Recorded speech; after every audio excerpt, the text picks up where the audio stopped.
Please give a very warm welcome to Wilhelm Sasnal.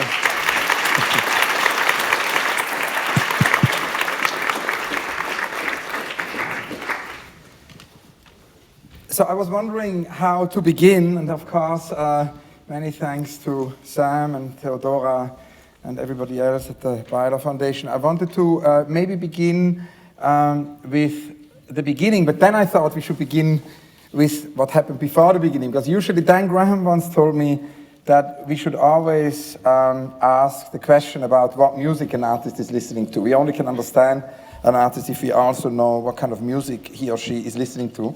And that question usually comes much later in the interview, but I thought we could kind of begin with that, because it all began with music in your case.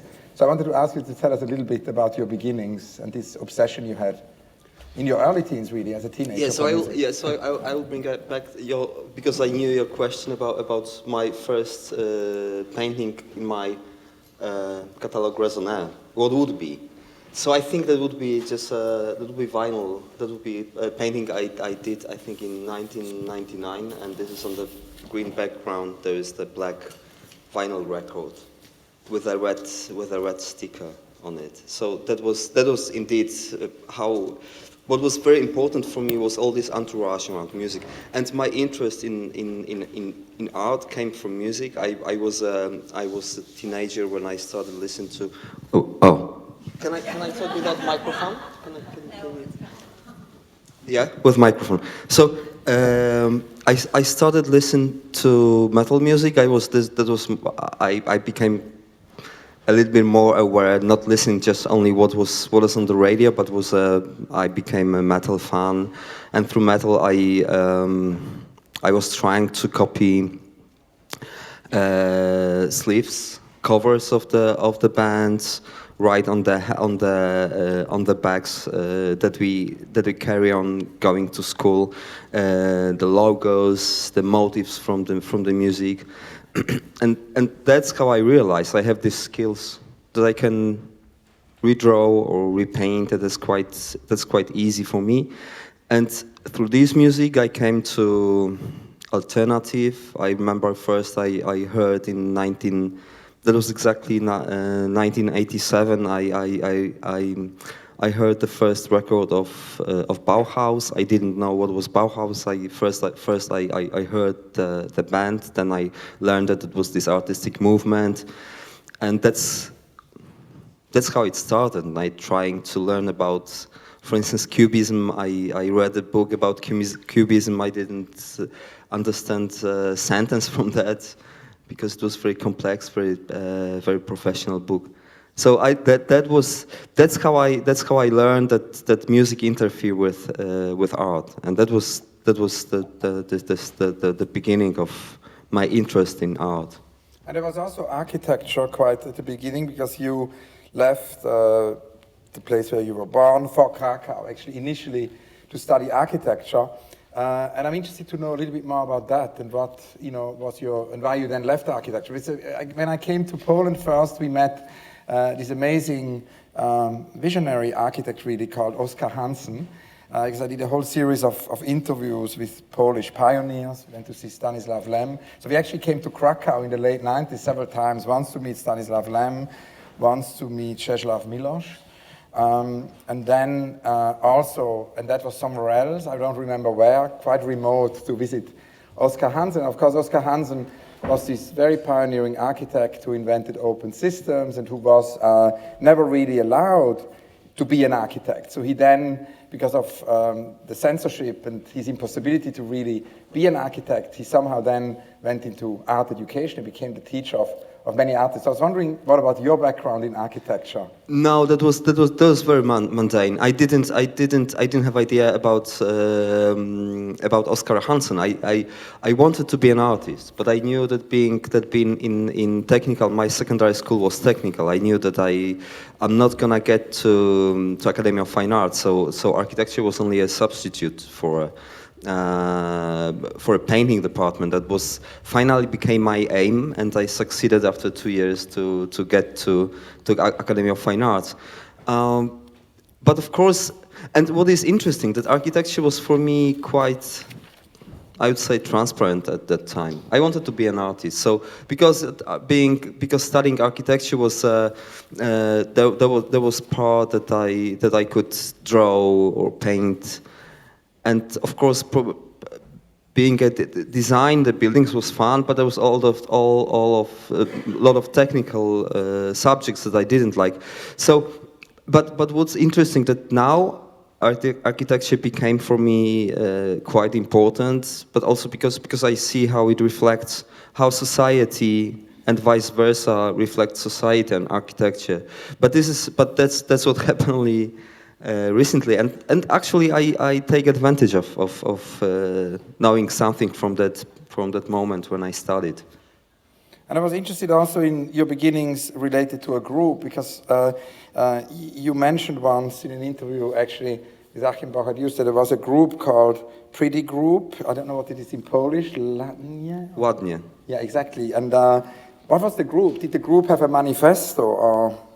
There was actually there were five members of the group.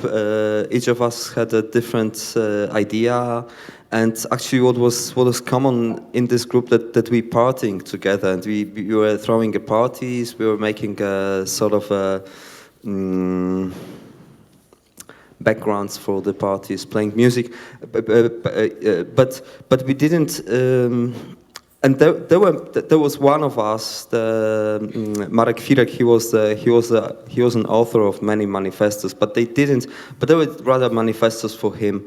And we were pretty anarchic, not being aware that we are anarchic. And I think this movement also, if I can describe it as a sort of a movement, was against Academy of Fine Arts, but we weren't aware of it then. That was somehow subconscious.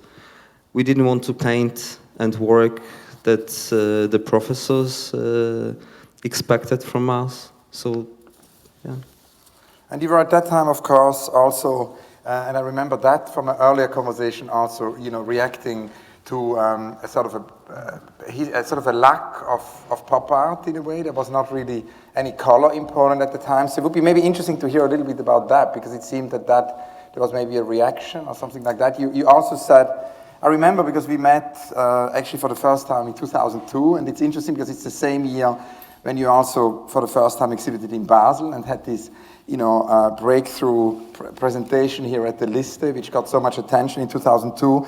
And the same year we met in Urgent Painting, the exhibition which we did with Suzanne Pachet and my colleagues at the Musée d'Art Moderne de la Ville de Paris. And I remember that at that time, in a conversation, you told me that there was some kind of absence of color in your memory of your childhood and adolescence in Poland. Well, that was that was exactly like that, but I think that was a reaction to Academy of Fine Arts again, because they expected that they wanted us to paint with the colors, thick layers of paint on canvas, and that was reaction on it. I didn't like it. I was very. I think for me it was very regressive to using that way, to using colors that way. So I rather painted black and white. Of course, that's also because I used the black and white photographs. But also I thought that the drawing was more. I was trying actually to draw with the oil colors. So that was the reaction for all the this pushing us, the students, to be proper painters. For me, the painter at the time was sort of maybe not derogatory, but something that wasn't the most pleasant term, being just a painter, at least in my sense at that moment. And Panofsky said that the future, often is invented with fragments from the past. So I was kind of wondering, who for you, at the beginning of your trajectory as a painter, were kind of, painters who inspired you? Who were your heroes or heroines? There was the painter. There was a Polish painter, Andrzej Wróblewski. He was active right after the Second World War. He was witness of all this cruelty of Second World War, and he's also his paintings were very brutal, very crude, somehow clumsy, sometimes clumsy, and he was very important for me. He was someone who, I mean, that was. He was also what was interesting for me, that he was on the brink of abstraction and realism. So he practiced in both, and that combination was very important for me. That There's he an could amazing painting here in your catalog by him. The surrealistic execution. Yes, that's the execution, but it's your, so probably because he was a witness of it. His father was killed. He witnessed his father's killing. That's probably it makes it reliable, because sometimes you have it may be you might be suspective that it's just a formal play, but he was one who sold it. And any other influences or painters you could mention? I think there were influences, but I think there were a little bit somehow unconscious influences. So, for instance, there were the comic books, but not the comic books that were broadly known. There was like a very famous comic book in Poland for all the teenagers. It's called Tytus Romagia Atomek. That was about the two schoolboys and an ape who was more smart than the other ones. The way it was drawn was also important for me. I refer to it later on. But there wasn't special. It wasn't. I don't think there was a special movement. Now I think but I more feel it than know it, that I belong to this idea of modernity, of modernism, because what is important, I think, that I grew up in the district that is part of that's been set up in the 20s as an independent modern area of the city for the fertilizer factory, for the chemical factory. So all the people, and it wasn't private, it belonged to the state. So there were many people who came to this part of Poland to be the workers. So were my grandparents, and because I grew up with my grandma, I was and in this context, I think I was soaked with this idea of. I don't know if for her it was also, just pointing out that we all are from somewhere else. And I felt well that it was sort of autarky. That was something that, okay, there you have the football stadium, you have a culture house, you have a swimming pool, you have a park, and everything was around. That was also the train station. So for me, that was also idea of this. And also there was very modern architecture. There was very modernistic building of a culture house, quite unique. That's been only recently rebuilt in a stupid way. So I think that was the background of my. And I'm saying that because now when I go to the museum or when I look at the architecture, I know that there is the link to this idea of positive modernity. And of course, another inspiration was Seurat, and you often said, it appears in almost all of your interviews, that the Basel in Asnières is one of your favorite paintings. Can you tell us a little bit about Seurat as an influence? It's particularly this painting, right? Because it connects, because you mentioned your grandmother. Yes, and it connects actually to this summer, this very hot summer of 1939. Yes, and also because of my grandma, I heard a lot of stories about the Second World War and basically history, and her story, her private history. So that was the summer, and she used to mention that the summer of 39 was so hot. That was right before September, 1st of September. And I remember for the first, and she also mentioned that they used to go for at the river that runs through the city, and they took just they were bathing, they were taking sunbath, and the landscape there, it reminds Assigné, this landscape of bathers and Assigné. You hardly can see that the background of the painting. There are the chimneys. There are some structure of the factory, I think, or some city. So when I saw this painting, I thought that it resembled this atmosphere, the heat, also the solitude of these people. That there's something wrong is in the air. But yeah, I think that's anyway. That's how I connected these two.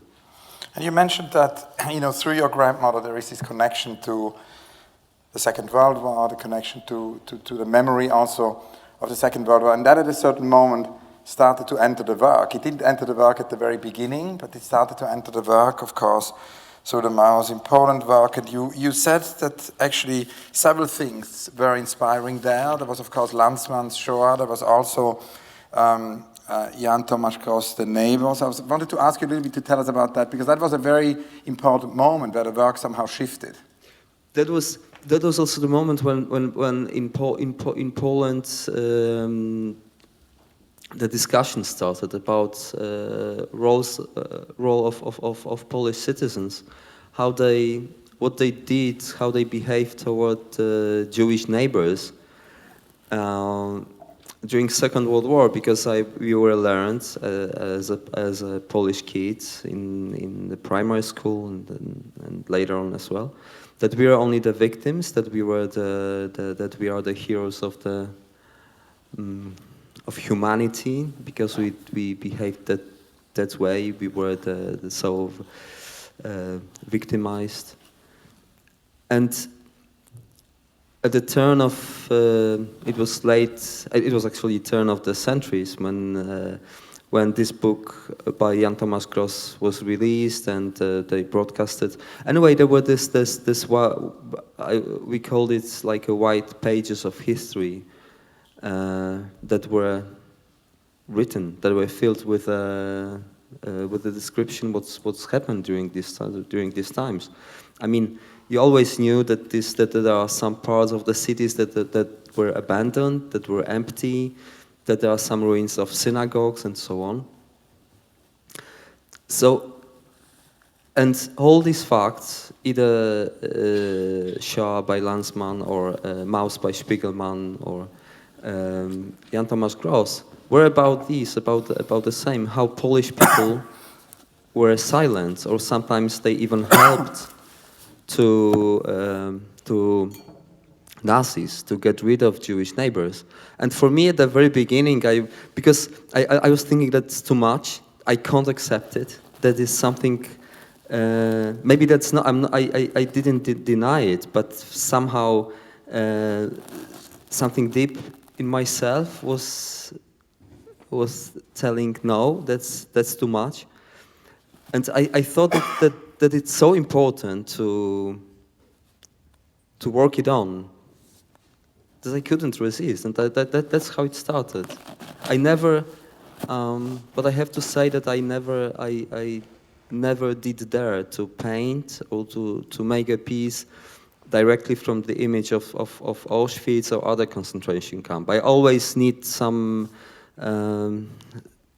I'd say, like something that convey, so I worked actually on the images from existing works of art.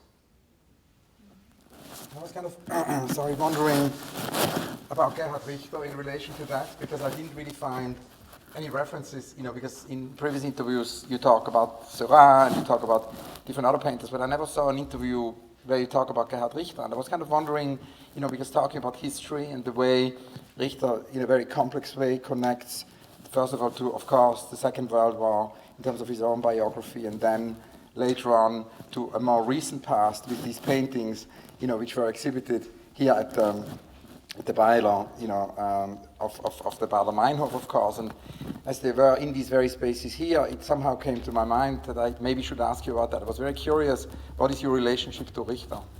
Oh, he's the one of the most important artists for me. So maybe for me it was too obvious to refer to him. So maybe that's why Serra is not that. But definitely Richter is. Yes, and that's what I like. That's what I like about Richter is the distance he has to the motives, to the objects he paints. That he never that there is no judgment. I think that this distance makes it. It's rather it's a putting question. That not giving the answers. That's what is very interesting for me. Mm. I'm not saying that this is moral ambiguity, but there's something that left the discussion open. And then, of course, we have Wolfgang Tillmans, because we are here in the space of Wolfgang Tillmans. And initially, when Sam said that the talk would happen here, I was thinking, what a pity that we can't do the talk in your space upstairs in the painting, but of course, it wouldn't work in terms of the auditorium. But now I realize why it could not have been organized more beautifully, that we're actually talking in front of these amazing works of Wolfgang Tillmans of the Concorde, because, these are new, Wolfgang explained it to us the other day, new versions of, he revisited his earlier work on the Concorde and, did these new pieces based on the archive. It took him a long time to find the negatives and find the archive again. And shortly after we met in Paris, we met 2001, 2002, shortly after that you actually took the Concorde, and there is a whole history with you and the Concorde, similarly complex as the one of Wolfgang. In your case, it didn't lead to a book, but it led to a film and it led to paintings. Can you tell us about your amazing history with the Concorde? Concorde for me is also like a symbol. That is still, maybe now it is more a jumbo jet, but there was always the symbol of modernity, something that is more the most advanced as a fruit of humanity. Anyway, I remember from my childhood that was because I grew up in the communist part of Europe. We didn't put together the pieces of Concorde, but pieces of Tupolev 144. That's a Russian response to Concorde, and I was so small at the time that my father, he sticked it to me. He put it together, and anyway I always wanted to. I had the dreams that I might one day fly with Concorde. So finally I did once. That was I think a month before Concorde stopped flying. I took a Super 8 camera with me, and I shot the just sky through the window of Concorde. I wanted to check also whether it's true that from that height Concorde flies. I think it's 20 kilometers above the Earth. That you can see the curvature of the Earth. But anyway, I shot, and actually I could see that slightly. But that was summer. I was told that if I flew during the winter time, it would be pretty much visible. But when I got these films, there were I think 10 or something about 10 cartridges of Super 8. I decided to display it directly from Super 8 projector, but to put a piece of sandpaper on a projector to make the film slide through the sandpaper, to make the film disappearing. So that was the piece. And that of course leads us to your films, and it's a whole other aspect of your oeuvre is your amazing practice as an experimental filmmaker. And you once said that painting can actually contain more narrative than film, but that in both there is a certain atmosphere of anticipation. And that I think is very strongly there. I looked last night at all your films in one go on my laptop, and that anticipation is always there. Can you tell us a little bit about how it started with the films? What brought you to films? That was the same as with art itself, because I started when I became a fan of music. It was so at the end of 80s. My parents, they bought a TV, satellite television, and I could watch to. That's what I should say. I think that's being a kid in this behind the Iron Curtain. I never lacked good music. I think because the radio stations were quite good and they played really good. So I was quite updated with the music, what's going on. So it was later on with satellite television. I did see a lot of video clips. There was this 120 minutes. There was this program about alternative music, and so I also wanted to be a clip maker. And I bought. That was also in the early 90s. Soon after I started learn how to paint. I bought 8mm camera from my friend's father. And that's how I started. I just filmed it, and then I put it together with music. It's never been synchronized. It's been just separately played music, and there was the image. But then I learned more and more about the art films. There was also very important filmmaker. Jan Julian Antonisz. He was from Krakow at the time. And he did the films directly on the celluloid, on the film. He did this sort of chronicles on the film. There was very funny, but also very, I would say, punkish films. So he was very important for me. And that's how I started thinking about this. Also, the conceptual art was part of the idea for making the films. Materiality of the film was important as well. I learned how to process the positives. It needed 5 baths. It's different than with negative, which are only two baths. So it was very complex. I was always arguing with my father, who was angry with me because I spoiled a lot of water to run through the black box. For me, it was also so. I mean, I think it's also with Wolfgang Tillmann's works that I feel I like them a lot, also because of physicality of them. And in each of my practice, I think there is aspect of I can say of craft. That is, I appreciate more and more than in the age of digital era that the handmade, very mundane sometimes things are precious. And of course, at the same time, and that seems like a paradox, there is craft, but at the same time you say that filming prevents you from becoming a master. And it's kind of, I thought it was a very interesting quote. And the other day I visited David Hockney, and he said, he didn't use that analogy with the master, but he said for him, when he does a film, or because he sometimes also does films, or then he writes a book, this is kind of a detour.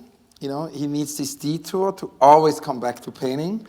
So I was kind of wondering if in your case with the films, it's a detour, and if you can explain a little bit to us why filming prevents you from becoming a master. Yeah, I totally agree. That's the detour, and why it happens is because I don't want to chase my tail.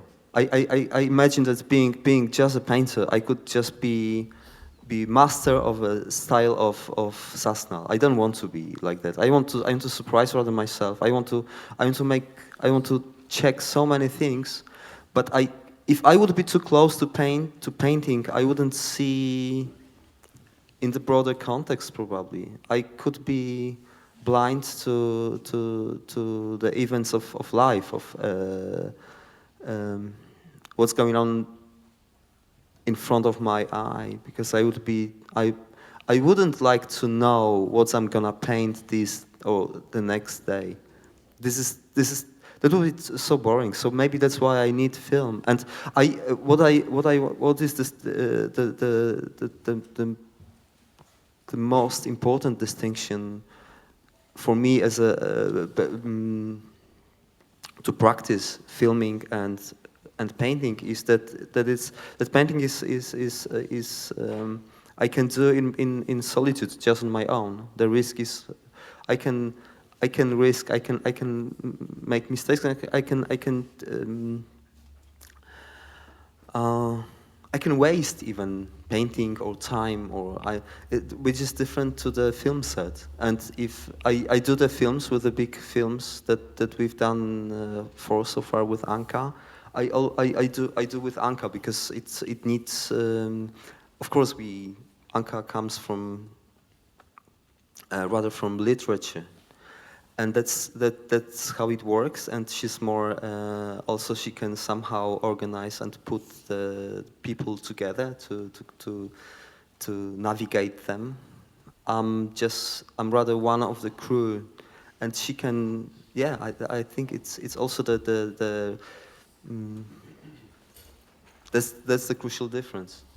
And what about literature? Because we spoke about architecture initially, and then, about your films. And as you just evoked literature, it's sort of, I didn't really have that in the script, but it came to my mind that during my Paris year, when I lived in Paris, I would always pass by on Boulevard Saint-Germain this wonderful Polish library, which I'm sure many of you know. And I would, through that, first get obsessed by Stanislav Lem, and then get very obsessed by Czesław Miłosz, and ultimately go and interview these writers in Krakow, in your city. And so I was kind of wondering about this connection to literature, because I think particularly Stanislav Lem, you told me the day before yesterday when we met, is somehow of interest for you. He's a very important writer for me, and I was surprised recently because I read the first book by Stanislav Lem that was from '48. That was his first novel, and it's called, I don't know what's the title in English, that's like a Hospital of Transition. Szpital Przemienienia, anyway. That's the first book by Stanislav Lem. And definitely he's very important for me as a writer, as a visionary.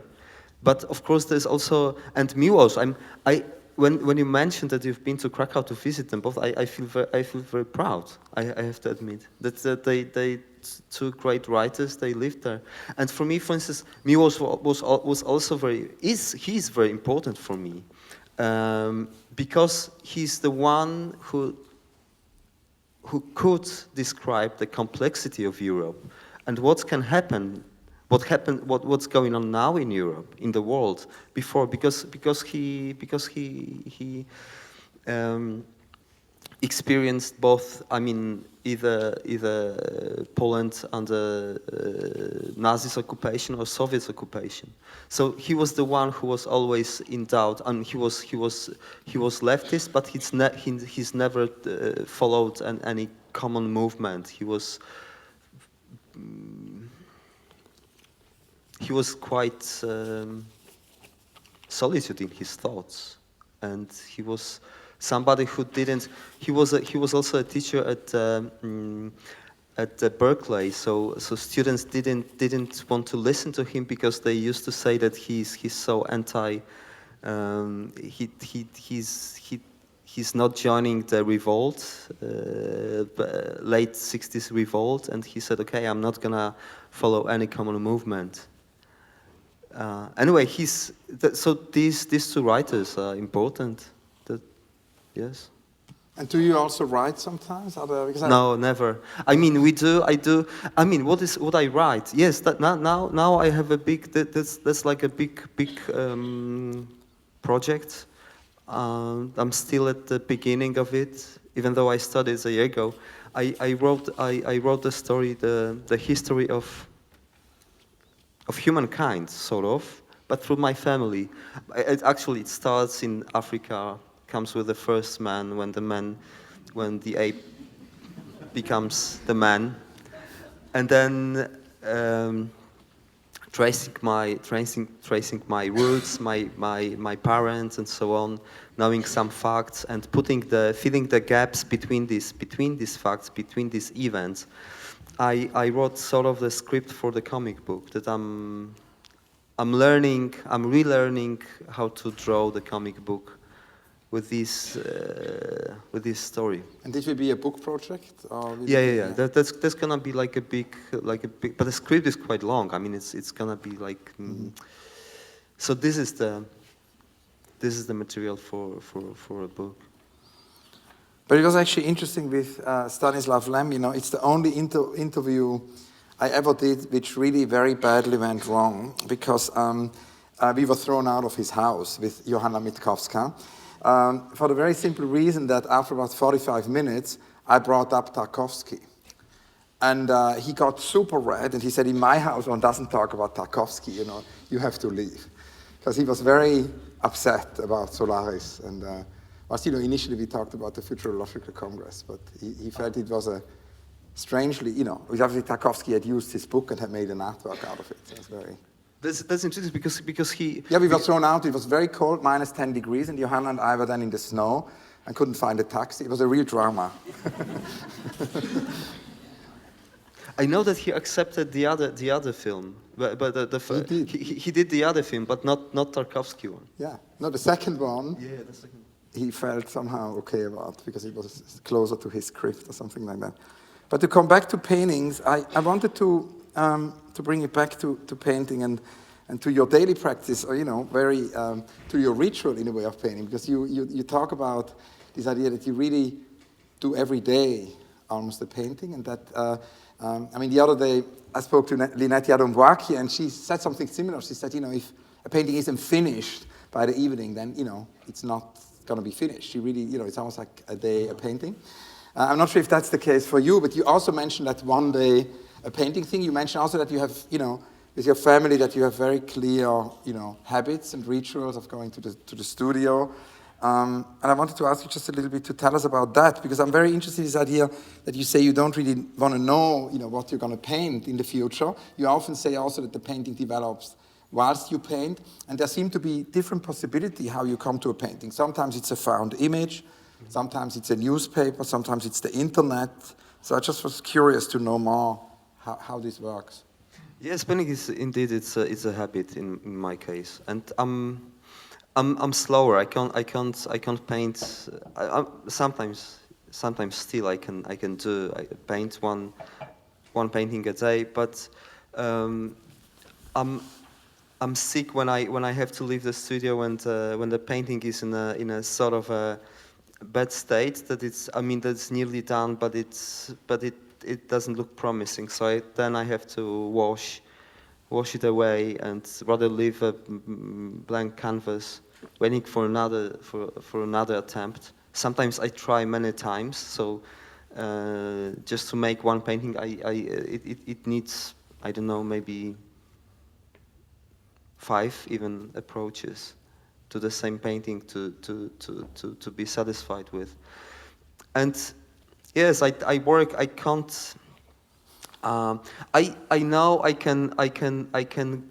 I have this switch to be tuned on certain sensibility that capture the images from reality, and I know I can find something to paint.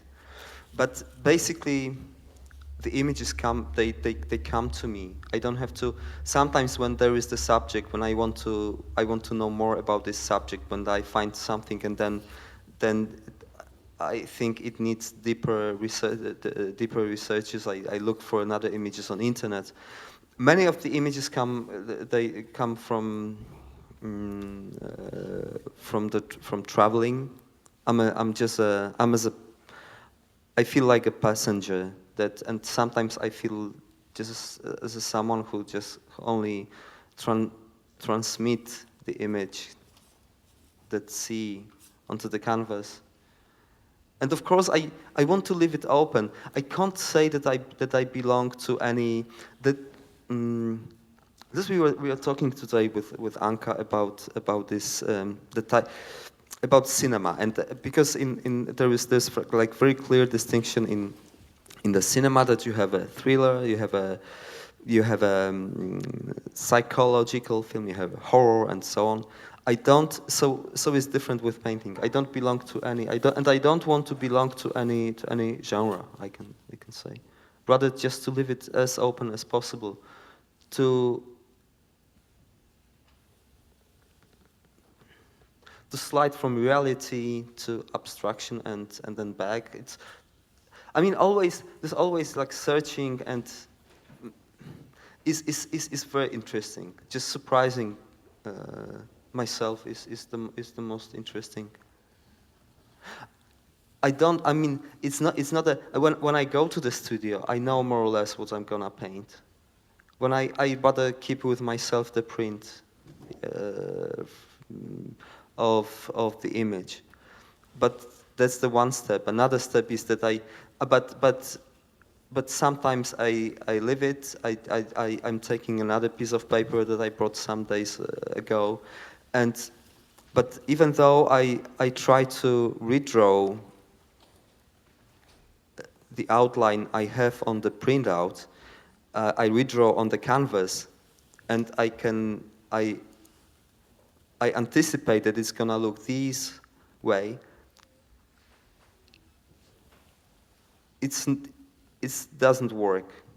I mean, sometimes it works, of course, but sometimes doesn't. So I leave it open. I like when some incidents happen along the painting process. So it's an open system. So you don't have a kind of an archive, or you don't have an atlas in a way. I do have, yes, I do have, but not in the studio. So can you tell us about your archive? I'm very curious about that. My archive, I have a folder on computer that is titled to work, and I put there now it's distinguished into images and into ideas. So ideas are for the film, for the comic, or for some other projects, but for the painting there are just images. There are snapshots I took by myself. I take by myself.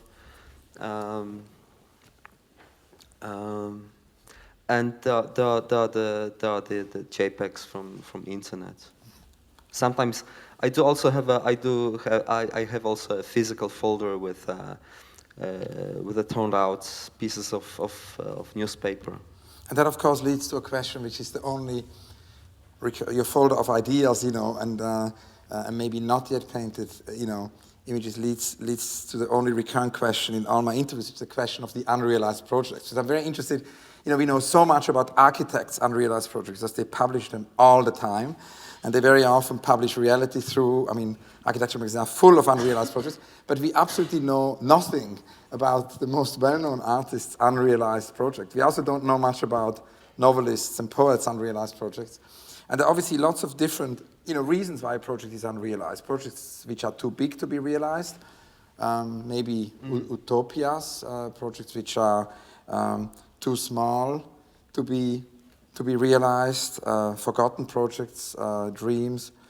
Doris Lessing, whom I often saw in London the last couple of years of her life, she always said there is this other category, which is projects which we don't dare to do, like self-censor projects. Then, of course, projects which we can't do because they're being censored. It's a whole huge range of unrealized projects. So I was just wondering if you can tell us maybe about one or two or some of your unrealized projects. So that's today visiting the Kunstmuseum, and I saw so many artworks. So and whenever I go to the museum, my head is buzzing because of ideas for new works. So that's that's the one thing. But the other thing is that we want to. There is still. I know I will go back to my hometown, to the place where I grew up, and and I want to get back to the project with the factory. In the shadow of I grew up, because there is the factory. I grew up so close to the fence of the factory that I could hear the noise of the factory during the night. But also the factory itself is so inspiring, and it again it refers to my childhood, to the thread of it was almost 10 years ago. We were trying with Anka to make a film. It's called Fallout. We did it with Sadie Cole, but we weren't happy with the outcome because we were not enough experienced. There was actually our first film, and there were some mistakes we made during the filming, during making the film, and. So this is still the idea, and the idea for the film was to make a film about post-apocalyptic, I would say, leftovers of humanity, how people try to put their lives together after that disaster. Like a nuclear disaster? Nuclear disaster. So a bit like in your paintings, where the nuclear... Yeah. There are, of course, also some amazing paintings, no? Where the... Yes, but this is... Yeah, but it has, of course. But this nuclear threat was always present when I was a kid. One of the legends of this city legend says that there is the American missile that's gonna come to our city because it's important on the map of chemical industry, and it was quite known among kids. We were sharing the information when it's gonna happen and so on.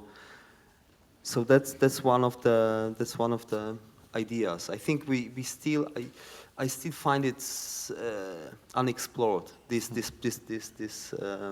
The subject and the site itself. So I want to, once we will get back to there to make a film. And do you have any unrealized projects in relation to public space? I was kind of wondering about sort of public painting, murals, or any kind of projects where your artwork enters the public space. Are there any unrealized projects in that? Because very often artists have unrealized public commissions or. No, I've never been asked. I mean, maybe once or twice for making a public piece. A couple of days when I saw some images from land art, I thought that I would like to make one at the Polish countryside, like among just really tough countryside where are the slaughterhouses, where are the just pigsties, just very ordinary, ugly neighborhood. So that's an unrealized project. That's an unrealized project. Now I was thinking we should talk a little bit about the room upstairs. This amazing room here at the Beyeler Foundation of your paintings. It's almost like a mini exhibition in a way, because it's works from from different periods in your work. And one thing I was thinking today about is looking at the Kasper painting and the Anka painting, is that you once said that the most difficult thing is to paint in a way the people who are closest to you, your family, that's the most complex thing, that it's almost easier to paint someone you don't know. So I wanted to ask you to tell us about these portraits and also the importance for you of painting and painting again and again your family. Yes, it's not going to be a tribute to my family. I paint them because I live with them, and this is for me somehow obvious. I don't know. It is important. It is important because they are first viewers, and I don't want them to be unrecognizable. on the portraits, but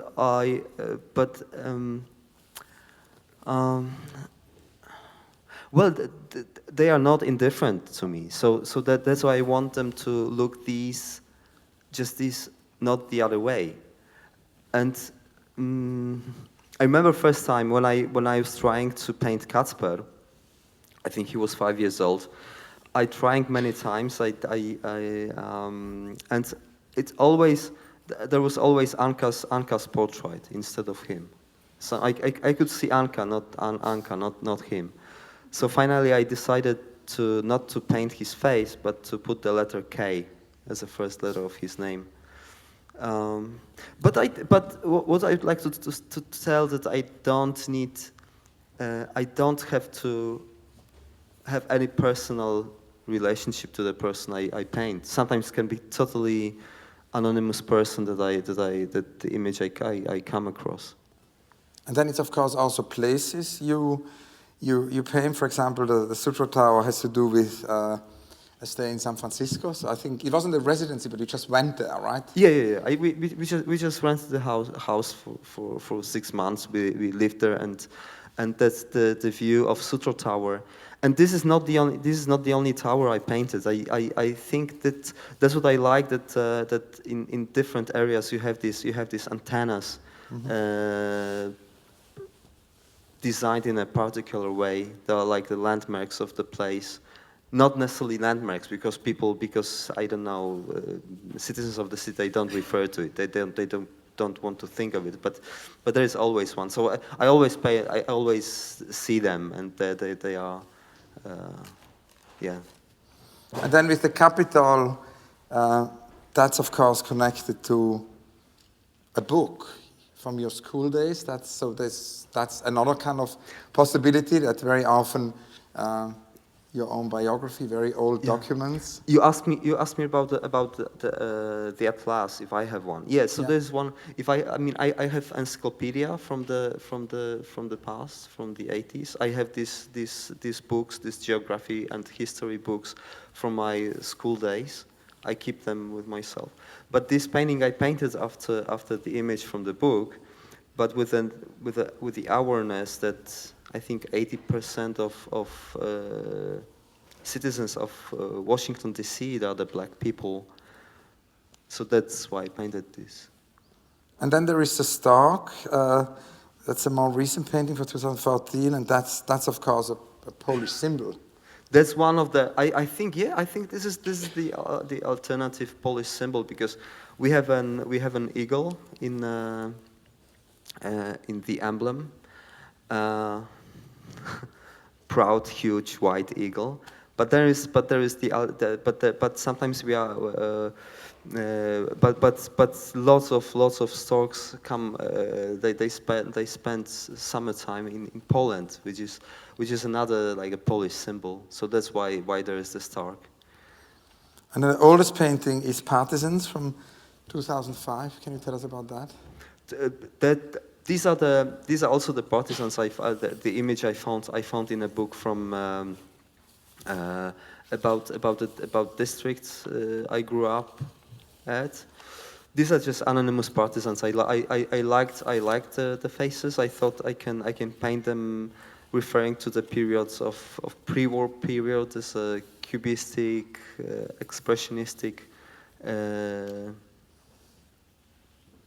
form. So that's the one. And that has to do with that image is found, or? Yeah, this is yeah. Again from your atlas. Yeah, this is from my atlas. No, this is not. I mean, atlas. If I can make the distinction, this is not the atlas because this is at home. In the studio, I have only this couple of books. I don't want to. This is also what is important for me, not to mix up. I like the situation when I leave my studio, I have to close the door. I don't want to. I couldn't probably paint in the same building where I live.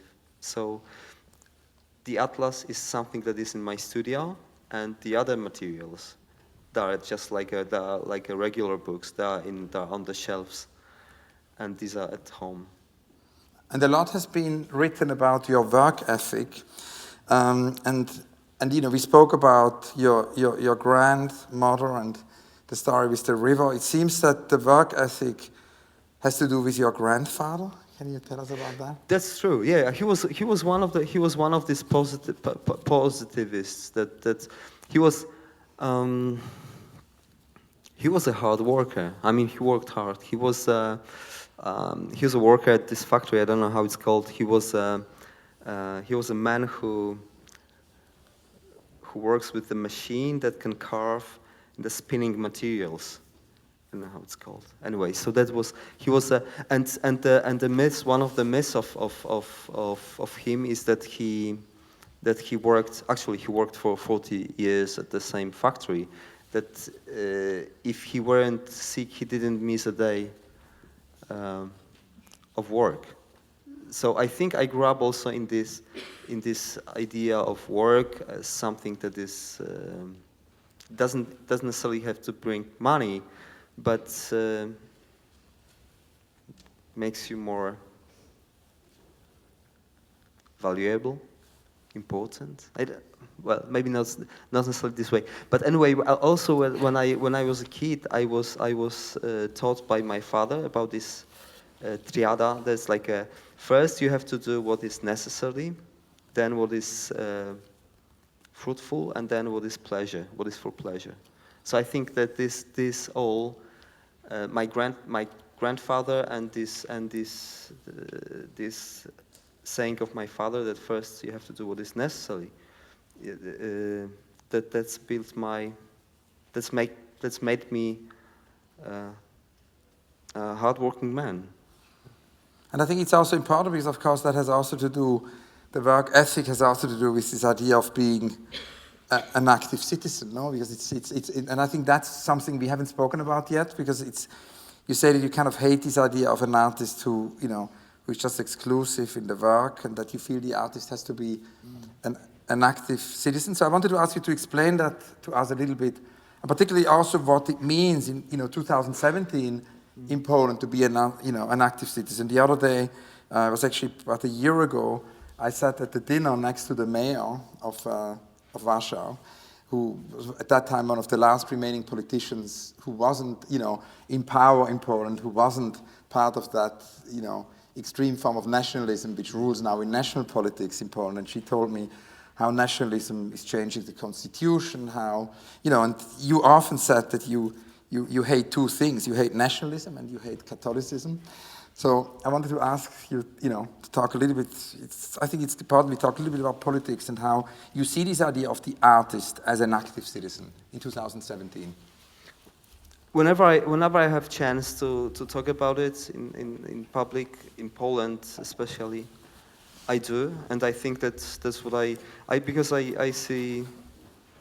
I want to make distinction between being political artist and political citizen. I think that's what's important to be. I mean, I don't know what is the. I don't have the idea to be how to be political artist. Of course, I can't find myself being a political artist, but being political citizen, being aware, being caring what's going on around, and whenever having chance to speak loudly, one should do, and that's what I also with that. I think this is also the difference between painting and between making the films, because I think that the painting has rather minor impact on reality. There's not many people that you can influence with a painting, on the contrary to the film. And I think our last film with Anka is a sort of a statement. It's even yes, it's. I mean, it is open public political voice against Polish situation. I believe, and being a political. Yeah, for me also this idea of being an artist totally excluded from reality is totally obsolete. It's something that is well, it's not obsolete. It is ignorance. So whenever I have chance, I want to talk aloud what I think about politics in Poland. And which film is that? Can you tell us about That's the film? it looks. Is that after Columbus? Yeah. This is the film. This is the full-length film. It's called. It looks pretty from The Sun Blinded Me, and it is based roughly on The Stranger by Albert Camus, but it refers to the Polish relationship to the possible immigrants. So that's the film. Mm-hmm. Maybe one or two very last questions. One thing I wanted to ask you is, in my last conversation I had with him, Umberto Eco, was very concerned about the disappearance of handwriting, calligraphy, doodling, sketching, drawing, in our digital age. And I wanted to ask you if you're a doodler, if you have sketchbooks, and for your films and your paintings and all the things you do, if you draw, sketch, doodle. I do a lot. I do, but maybe not the doodles, but the proper sketches. I do a lot. I whenever I travel, I keep the sketchbook with myself. I have a pile of them from. In 1997, that was the first one. That was the first one I dated. That was the first one with a date on it, and this is just belongs to one place in Krakow when I used to go to make sketches. Yeah, and I still do a lot. And then maybe one very last question about, it's actually kind of funny because today I told a friend that we do this interview later. So my friend said, "What is your favorite painting of Wilhelm Sasnal?" And then I kind of said I don't answer what is your favorite questions, but then I kind of thought on the way here. What is my favorite painting? And one painting, there are many, but one painting which I always think of is this amazing painting. I think it's called Photophobia, because I think it's an amazing painting. It connects also to light, what you said before about the film, but it's fear of light. And it's kind of, in a way, a portrait of something we all experienced, a portrait of a hangover. So I wanted to ask you to tell us about this incredible painting. The reason was very usual. There was the moment when I woke up and I of course I woke up with hangover. I partied night before with friends, and I decided to make a painting about this, about hatred towards light. How I hate it. The first moment I open my eyes, but of course so that was very mundane reason, but I wanted also to refer to blindness and to that. Maybe a very last question, because I know we are out of time. But I have one more urgent question, which is, Rainer Maria Rilke wrote this magnificent little book, which is an advice to a young poet. And I was kind of wondering, what in 2017, because I also see some young artists here and students here, what would be your advice to a young art student or to a young film student?